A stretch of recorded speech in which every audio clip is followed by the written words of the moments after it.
আসসালামু আলাইকুম রহমতুল্লাহ।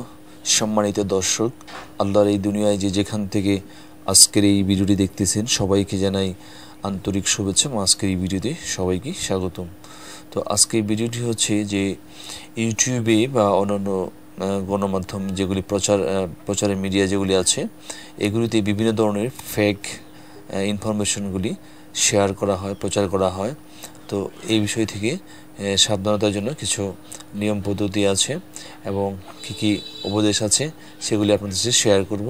অনেক সময় রাজনৈতিক বিষয়, শিক্ষামূলক বিষয়, কথাগুলো একটু ঘুরিয়ে পেঁচিয়ে নানানভাবে এডিট করে বেশি ভিউ পাওয়ার জন্য এই ভিডিওগুলি বা নিউজগুলি বা স্ক্রিনশটগুলি প্রচার করা হয়। ঠিক আছে, তো এগুলি থেকে আপনারা কীভাবে থাকবেন সে বিষয়ে আজকে ভিডিওটি। ঠিক আছে, চলুন শুরু করি।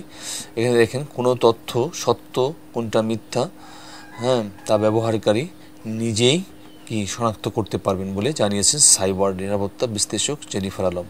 অনলাইনে কিভাবে নিরাপদ থাকবেন সে ব্যাপারে কিছু টিপস দিয়েছেন তিনি। তো দেখুন, অনলাইনে দেখা যে কোনো তথ্যের সূত্র যাচাই করতে হবে। মূল ধারার সংবাদ মাধ্যম ও সংশ্লিষ্ট সূত্র ছাড়া কোনো তথ্য বিশ্বাস করবেন না। বিশ্বস্ত সূত্র ছাড়া কোনো তথ্য বা সামাজিক বিশৃঙ্খলা সৃষ্টি করতে পারে এমন কোনো কিছুই শেয়ার করবেন না। যে আইডি বা অ্যাকাউন্ট থেকে তথ্য প্রকাশ করা হয়েছে সেটি সত্যিকারের আইডি কিনা তা যাচাই করুন।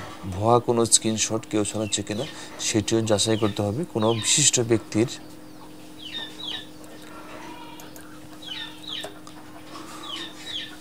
বিশিষ্ট ব্যক্তির আইডি হলে সেটি ভেরিফাইড কিনা তা দেখতে হবে। ভেরিফাইড পেজ বা আইডি হলে সেটি ওই ব্যক্তি বা প্রতিষ্ঠানের সততা নিশ্চিত করে। ঠিক আছে, তো এই সতর্কগুলি এখানে এই জেনিফার আলমের যে টিপসগুলি আপনাদের সাথে শেয়ার করলাম। তো এই জিনিসগুলি আপনারা খেয়াল রাখবেন, খেয়াল করে নিউজগুলি যে সমস্ত নিউজগুলি প্রচার হয়, যে সমস্ত ভিডিওগুলি প্রচার হয় সেই সমস্ত ভিডিওগুলি যাচাই বাছাই করে আপনারা সেগুলি শেয়ার করবেন এবং সেগুলি দেখবেন। ঠিক আছে, তো ভালো থাকবেন সবাই। সকলে সুস্বাস্থ্য, দীর্ঘায়ু, সফলতা এবং মঙ্গল কামনা করে আজকের মতো এখানে শেষ করছি। আমাদের নতুন নতুন ভিডিওগুলি পাওয়ার জন্য চ্যানেল সাবস্ক্রাইব করে আমাদের সাথে যুক্ত থাকুন, পাশে থাকা বেল আইকনটি অল করে রাখুন। আল্লাহ হাফিজ। আসসালামু আলাইকুম রহমতুল্লাহি ওয়া বারাকাতুহু।